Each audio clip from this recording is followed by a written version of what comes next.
বর্তমানে চলছে ইরি ধানের মৌসুম। আপনারা নিশ্চয়ই জেনে থাকবেন ইরি ধানে প্রচুর সেচ ব্যবস্থা থাকা দরকার।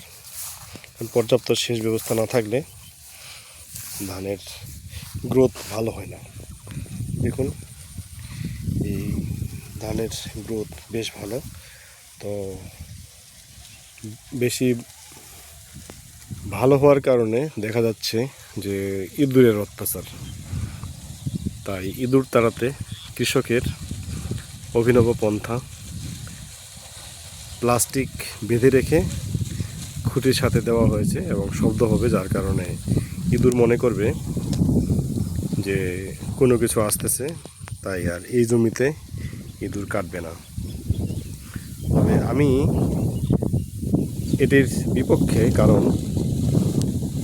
এটি দিলে যেটা সমস্যা হয়, জমিতে পোকার উপদ্রব একটু বেড়ে যায়। দেখুন, যে পোকা দেখা যাচ্ছে, দেখুন পোকা খেয়ে ফেলতেছে।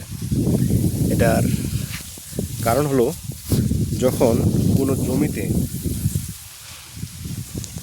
শব্দ হবে এবং আশেপাশে পাখি বসবে না, তখন সে জমিতে পোকার অত্যাচার বেড়ে যাবে। মাজরা পোকার সবচেয়ে বড় শত্রু পাখি। আর আপনার জমিতে আপনি যদি পাখি বসতে না দেন, তাহলে অবশ্যই পোকার অত্যাচার অনেক বেশি হবে। আর যে শব্দ হচ্ছে, নিশ্চয়ই আপনারা কিছুটা হলেও শব্দ শুনতে পাচ্ছেন। এই ভদ্রলোক এটি দিয়েছেন যেন ইঁদুর না আসে। তো ইঁদুর আসবে না ঠিকই, কিন্তু পোকা আসবে, হাজার হাজার পোকা ঢুকবে তার জমির। অনেক জায়গায় দেখতে পাচ্ছেন নিশ্চয়ই, এখান থেকে হয়তো খুব ক্লিয়ার বোঝা যাচ্ছে না। তো আমি এখান থেকে ক্লিয়ার বুঝতে পারতেছি, মাঝে মধ্যেই অনেক গাছ শুকিয়ে গেছে।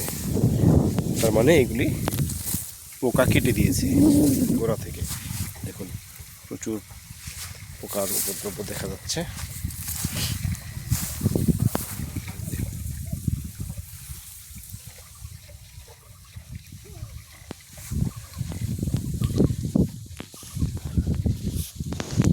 দেখতে পাচ্ছেন একটি শিয়াল দৌড় দিচ্ছে।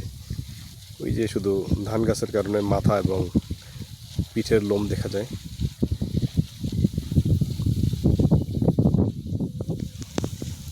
এখানে একজন কৃষক ভাই জমিতে সার দিচ্ছেন। তো ইঁদুর তাড়ানোর জন্য আমি এর বিকল্প ব্যবস্থার জন্য সবাইকে অনুরোধ করব, কারণ আপনাকে এক্সট্রা আবার নতুন করে কোনো কীটনাশক প্রয়োগ করতে হবে যেন জমিতে পোকার আক্রমণ থেকে গাছ বাঁচানো যায়। এই জমিতে আসলে আমি এখন পর্যন্ত নিড়ানি দিতে পারিনি, কারণ আমি এলাকায় ছিলাম না 15 দিনের মতো, যার কারণে নিড়ানি না দিয়ে সারটাও আসলে দেওয়া হয়নি। এখন একটা সার দেওয়ার সময় হয়ে গেছে। আশা করছি আগামীকালের মধ্যেই এই জমির সম্পূর্ণ ঘাস তুলে ফেলা হবে। দেখুন, যেগুলি লাল দেখা যাচ্ছে সেগুলি আসলে আমাদের কৃষি প্রধান বাংলাদেশ, কৃষিতেই সব কিছু। যে দেশে খাবারের সংকট নেই, সে দেশে মানুষের অভাব হয় না, এটি প্রবাদ বাক্য। খাদ্য সংকট থাকলেই অভাব বেশি আসে। বাংলাদেশ খাদ্যে স্বয়ংসম্পন্ন। মাঝে মধ্যে ঘাটতি দেখা দেয়, তবে এটা প্রাকৃতিক দুর্যোগের কারণে হয়ে থাকে মাঝে মধ্যে। যেমন গত 1-1.5 বছর আগে আপনার যে বন্যাটা হয়েছিল, বাংলাদেশের পূর্বাঞ্চল পানিতে ডুবে গিয়েছিল, তাই খাদ্য সংকট কিছুটা ছিল। আশা করছি এবছর খাদ্য সংকট নাই, কারণ ধানের বাজারও খুব ভালো যাচ্ছে না।